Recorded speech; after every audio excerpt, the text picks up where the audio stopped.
चला तर फायनली आमच्याकडे पावसाला सुरुवात झालेली आहे आणि माहिती आहे कुठली वाट बघितली या पावसाची आणि त्याने जवळजवळ 1 महिना लेट केलं म्हणजे सगळ्यांनाच रटवलं.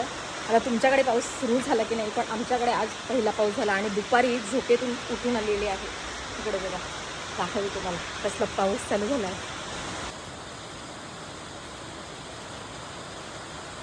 कसलं भारी वातावरण आहे.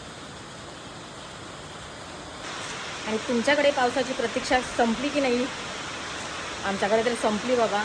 आणि हा असाच लागून राहिला पाहिजे, कारण शेतकरी राजा खूप वाट बघत होता या पावसाची. आणि ते एवढ्याला लोकांच्या पेरण्या वगैरे सगळं झालं असतं. आता चालू झालेलं आहे ना, सुंदर मस्त असं वातावरण छान. हे बघा